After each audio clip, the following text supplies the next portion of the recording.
good morning, everyone. I should say good afternoon. It is Sunday, November 24th, Thanksgiving week, finally. So I want to start out today's video with a little snafu. We haven't posted in 2 weeks because there's been a lot of activity.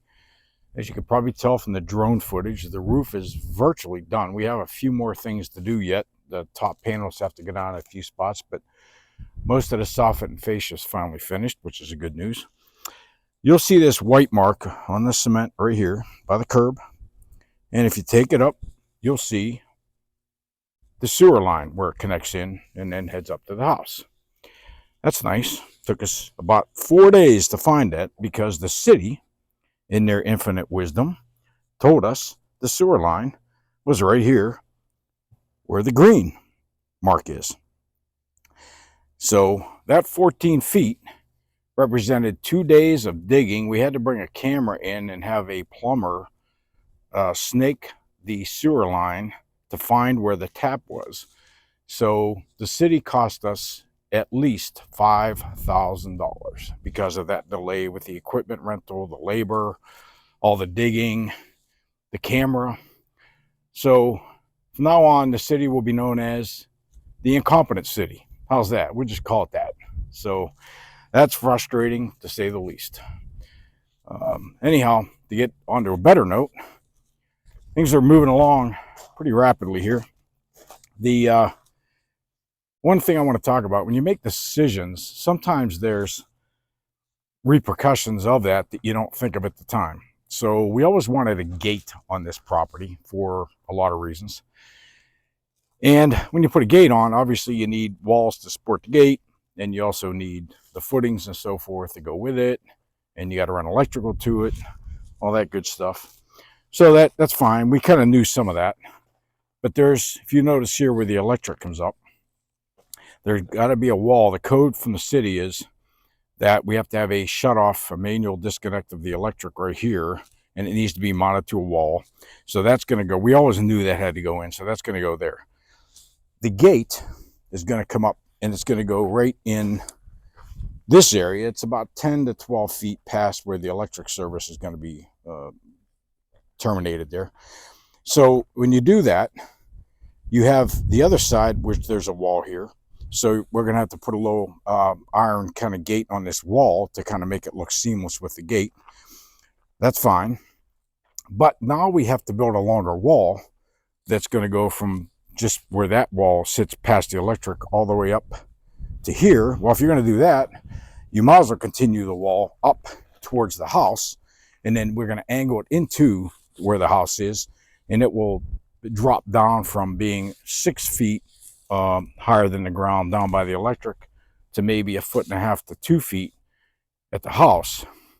So that work is a retaining wall, which means it requires a heavy footer. It all has to be cemented all the way through. What looks like a simple wall is now $29,000 of a wall. So those are things that you make decisions and you don't realize all the repercussions of that decision. But unfortunately, I guess I'll say, it's going to make the driveway look a little better because it's going to give us a little bit more of an angle up here so we can put a little landscaping in, and it won't just be like a straight driveway up. It'll give it a little bit more width, if you will. So that's one of those things when you make decisions. There's a lot of other parts of that decision that you don't think of. If you notice, we have a front door. That finally came in about a week ago, maybe a little over a week ago. It is a 5-foot pivot door. I love this door. The handle's not on it yet, which is good because we're not really using it yet. But that's finally in place and it's all installed. Let's see what else we got. You can see all the soffit and fascia work. For the most part is, except for the portico, that's the only thing left where the soffit and fascia is not done. And the top, like I said, you can see from the drone, there's footage on the panels on the top need to be put down yet in a few spots. So let me work our way into the house, because you guys are all probably tired of hearing me and you want to see Miss Marcia. We'll head in there now. I thought she might have locked me out there for a minute. You can tell here in the laundry room, the cabinets have arrived. Well, would you say hello? Hello. You never know who's going to show up here. Well, the cabinets arrived. We thought they were going to be set yesterday, but they're not. But you can see the color of the cabinets. So we went with white, and so now we have to change the color. I think we talked about that earlier in this room. And so that happens sometimes. You have to make some changes. Yeah, I was talking about the changes with the gate and what it caused with the wall and all that stuff. I have something special to share with you. Oh, let's go. In the entry. Yeah. Just give me some good news for a change, please. It is good news. Look at the ceiling. Oh, yes. Look at this. We now have a hardwood ceiling in the entryway. That's what we've been waiting for a long time. We purchased this wood. I think I'd mentioned it on an earlier video. One of our contractors had purchased this for another job, and the customer decided they didn't want it, so he was just trying to get rid of it. He gave us a great price on this wood, and all that wood on the ceiling plus this pile of wood that's sitting here, which is the same wood, all that wood was $2,000, and it's all hardwood. So we are ecstatic. That looks beautiful up there. And one thing that I will say about the wood ceiling, when this is used on floors, you typically put the baseboard down after the wood is laid. And so you don't have to be exact. And we didn't want any trim on this. And so you will notice on the edges, this is absolute perfection. No, he did a very good job. He's a very meticulous carpenter. That's the way our builder describes him. I would describe him as meticulously slow, but it depends. But there's about 4 days off and on of work on just that ceiling section, but it's beautiful. He did a great job. Really beautiful. Really beautiful. Good measurement. Let's see. What else do we want to talk about first? Is in. Oh yeah, let's look at the sink. You're going to see, this is a Vegas area, so we had to have a sink that looked like it was in a high-end casino. So that's basically what we have right here. There's no light in here. I apologize for the darkness, but you can see let me move this box over here. The sink is what they call a fabricated sink. It was built out of a porcelain tile, and it was all custom built. It has the slope down for the water here, and then it has the two faucets going in up there. It's almost like a fancy trough sink, if you will, of some kind. But it looks really nice when it's finished. There, we've seen one in the granite and tile guy that we're using has one in his office, and it's a beautiful sink. So we decided to put something a little fancy in that bathroom. And Bill finally decided on his desk.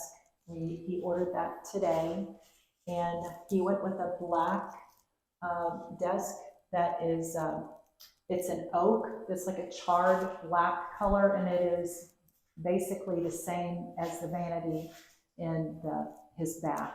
I think it'll look really nice in here. And he went with a little longer desk because he has elected not to put a credenza on this wall. So I think he'll be happy with that. He does not like a lot of pieces or clutter in his office. And I think having one desk is going to work for him. A desk, a chair, and a TV, and I'm a happy man. So that works. Yep. One thing I want to point out, and we had a hard time deciding on the hinges on the doors. I know that sounds like a silly thing, but I initially had thought that we would do brushed nickel because it kind of goes with everything. But then when the doors went in and the windows went in and they kind of read as black, I decided to go with the black hinges, and they are larger hinges and they're fairly expensive.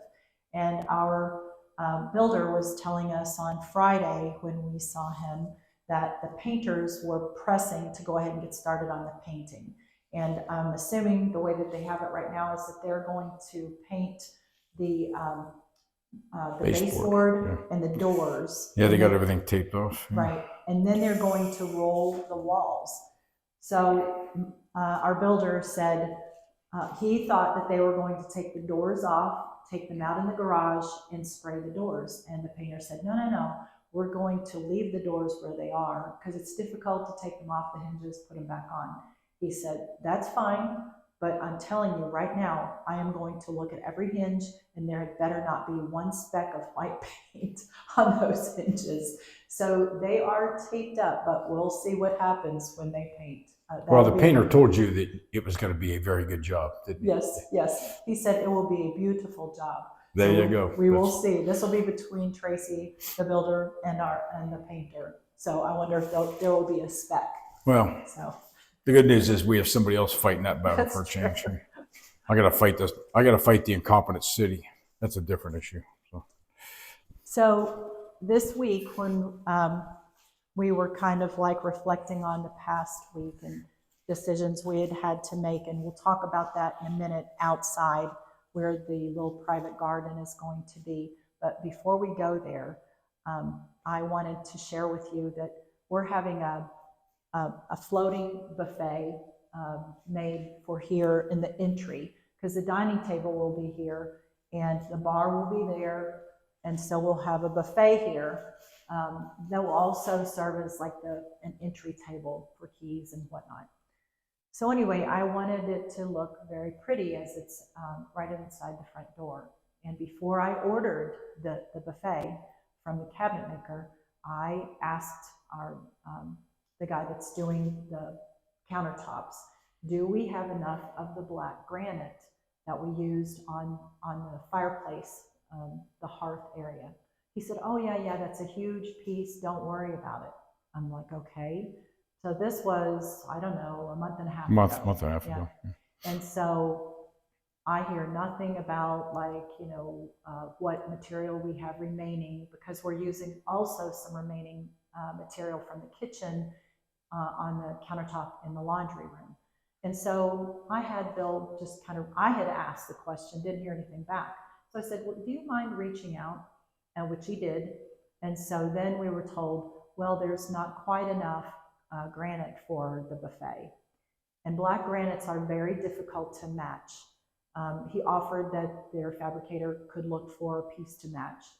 And I thought about it and mulled about it. So last night I sent an email and I said, no, I do not want a seam. It's difficult to match black granite because some are more gray, some are more deeper black. So Bill and I are going to be this week on the search for another slab of black granite because I want this to be right.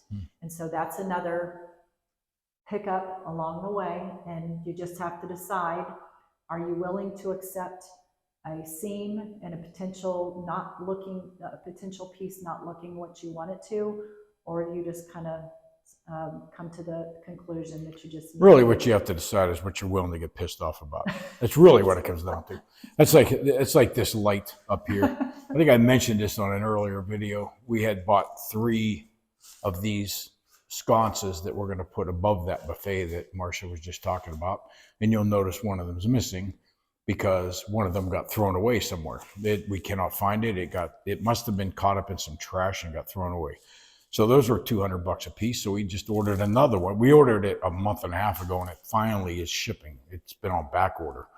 So it's just little things like that. You have to determine what's going to frustrate you, what's going to upset you, and you just have to kind of roll with it, because we've had a fair amount of challenges with things like that. So let's step outside. Okay. So even though we have a beautiful view on the veranda, the corner patio over here, this is the area where I will have my morning coffee, and this is my little private garden where I'll get my hands dirty.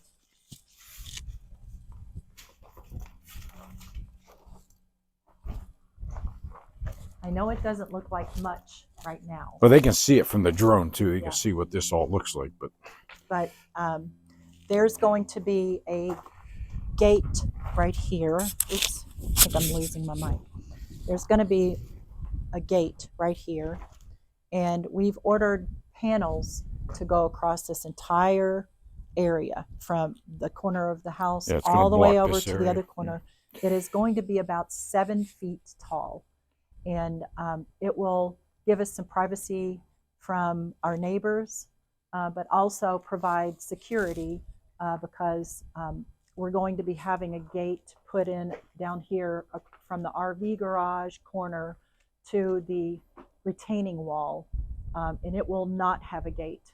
And so people wouldn't be able to come from the street onto the garden area. Yeah, they have to go through the garage, Right, and that's locked. So. right. And so, but we will have access to get to the other, the back here. You can't really tell right now. They're going to build a retaining wall, and there will be a platform so I can get to the other garage, bring in like plants and potting soil, that kind of thing, or take dead material out. So I'll have access to the other garage.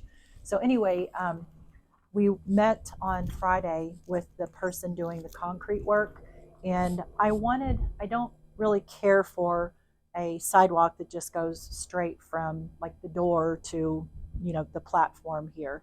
And so the guy that's doing the exposed aggregate, his company suggested that we do like a little meandering walkway here.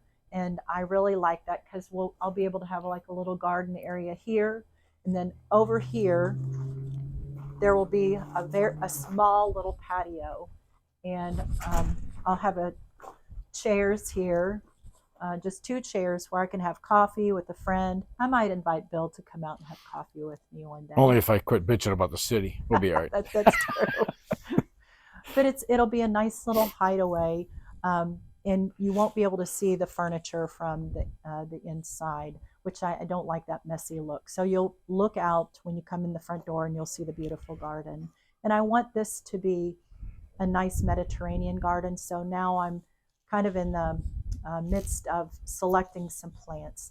One plant that I know that I want in here are Mediterranean fan palms. They're small little palms, but they have that Mediterranean feel. And I'm hoping to attract some birds into the little garden. So yeah. Very good. And it will be manageable. It's not huge. So, oops. Wire. Yeah, there's no reason to trip on anything out here, So.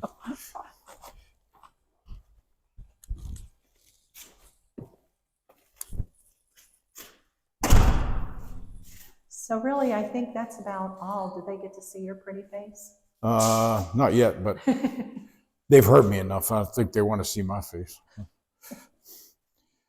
Anything new in here? We haven't been here in a few days. I don't think there's. I don't know if last time we had a video 2 weeks ago if the cooktop was in, but the cooktop is now installed in the countertop, which is nice. At least, and they're supposed to be starting work on our custom vent hood this week. I think this week they were going to get the. Yeah, that's the same person that. Yeah, that's the. Frustrated with it. Meticulous. He's meticulous. That's a good word of the day, meticulous. But he does great work. We actually like the guy. He does great work. It's just he's got a couple other jobs going on, I think, and he's kind of doing multiple jobs on the same week, so he's in and out, and I think that's part of the issue. But he does move slow, but he does good work. So I guess it's a trade-off. I don't think there's anything else to talk about in here. I think the folks have probably seen everything. Yeah, there's nothing new here. Getting ready to paint, though. That's good. The blue tape that you've seen on the walls, as Bill's been filming, are from our builder. And anything that he sees that he doesn't care for and he wants to get fixed, then he marks with the blue tape, of course. And so we jokingly said on Friday when we met with everyone that we were going to have an open house. And of course, he would be invited, our builder. And so I said, you know what would be a really good thing, since it is an open house, we'll give all of our guests a roll of blue tape and say, if you notice anything, since our builder will be right here, you can just put a piece of tape on the wall. I don't think you like that idea. Yeah. But the good thing is, and I keep thinking this, I don't think there are a lot of people that when they get to this point in the process can honestly say that they have a really good relationship. There have been many times, I think, when people get very frustrated. And I can honestly say that we both, Bill and I both feel like our builder is our friend. And I feel like he has been a very good advocate for us. And I really appreciate that. So if you're considering doing a custom build, I think the most important thing is that you set the parameters that you're willing to live with. Mine was absolutely, we demand good communication, and he has done that. Yeah, and here, hold this for a second.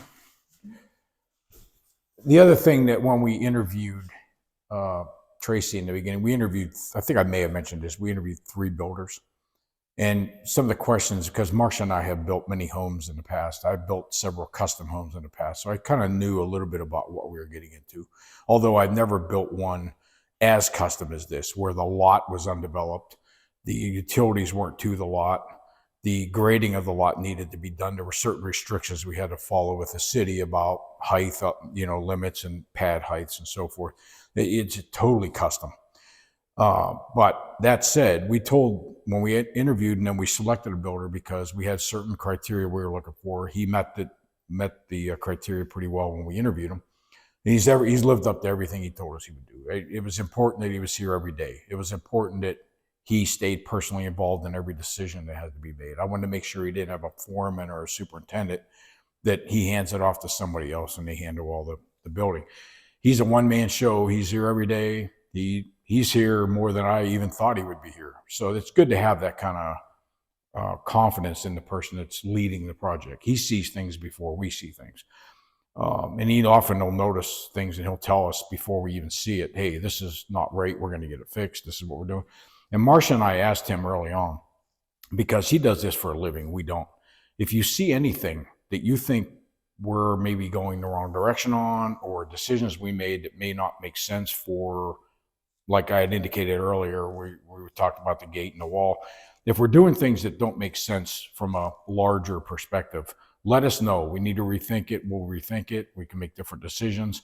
And a couple of times he said to us that, you guys might want to consider this. You might want to consider that. He's kind of kept us out of going down a rabbit hole or something that we shouldn't have gone down. So he's really good about that. We actually have a lot of respect for the guy. We like him a lot. He's a fun guy to hang around with. We joke around a lot. It's a weird kind of relationship we have for a client and a builder kind of thing.